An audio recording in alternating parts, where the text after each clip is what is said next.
2018 Mercedes-AMG E63 S Wagon Quick Spin Review, Master of all trades. A favorite conversation among car enthusiasts is picking their perfect two-car garage, one fun, one practical, since few cars are ever both. This is key, because often cars that attempt to bridge the divide end up seriously compromised. Few succeed, and the king of them has been the E63 wagon, and that crown has passed to the 2018 Mercedes-AMG E63 S.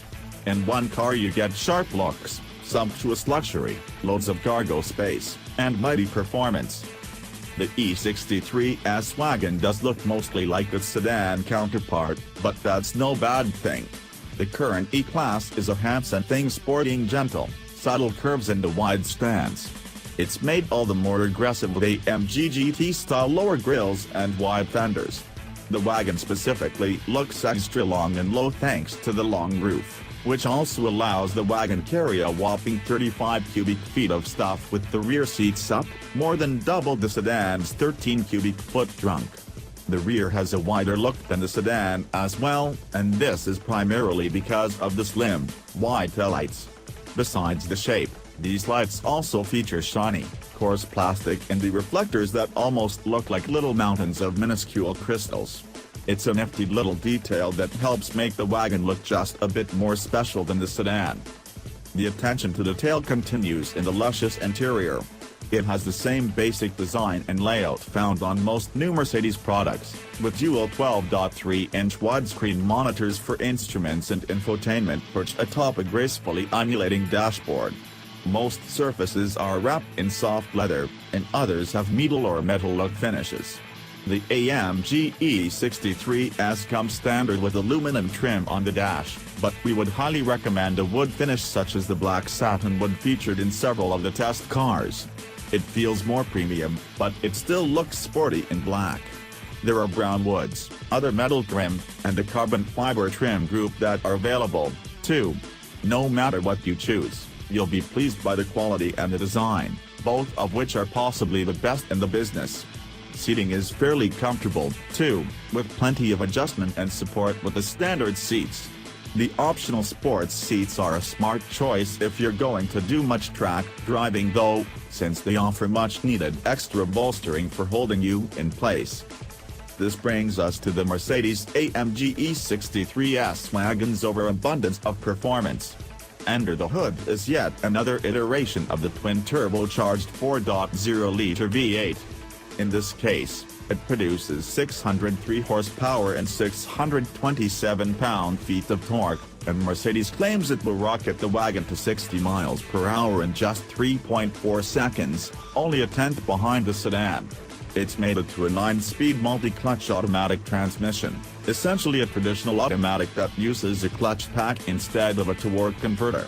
The advantage of this system, according to Mercedes, is that it's lighter, provides quicker shifts, and it improves the responsiveness of the engine and transmission to throttle inputs. Power is then routed to all four wheels, and the torque split is constantly adjusting.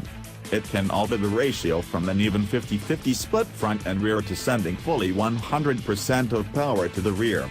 Activating the famous drift mode will tell the car to switch straight to the fully rear drive setting. Beyond the numbers, the engine is a hoot, even more so with the optional AMG performance exhaust that costs $1,250. When put into its sportiest modes, it lets out a deep, fierce growl that punctuates downshifts with a multitude of pops and cackles.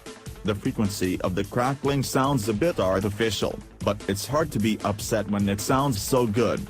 The engine is more than capable of pinning you in the seat, which is to be expected, but what's really impressive is how responsive the engine is.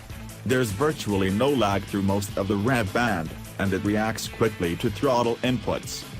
The transmission is a bit hit and miss. In manual mode, it's very quick to shift, and when it's in gear, it feels very good, transmitting power with no delay or slop. But in automatic modes, it seems unusually lazy to shift, especially in comfort mode. You nearly have to floor it to get reaction in comfort mode, and even then, it will wait for a moment, almost as if it's asking, "Are you sure you want to shift?" Even in the sportier settings, there were times coming out of corners that a second or two would tick by waiting for it to kick down a gear. This mostly great powertrain is matched to a mostly great chassis, both on the road as we drove down to the National Corvette Museum Raceway, and when we were on that very racetrack.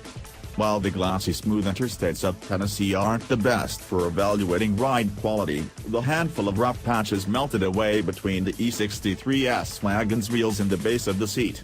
The larger hits translated to a gentle rise and fall inside. Switching it into the sportier mode stiffened things up quite a bit, causing it to hit bumps more like a normal car, as well as revealing more minor bumps to our back sides. Choose your suspension mode wisely depending on location. The sportiest settings wouldn't suit the pockmarked roads near our home office in Metro Detroit.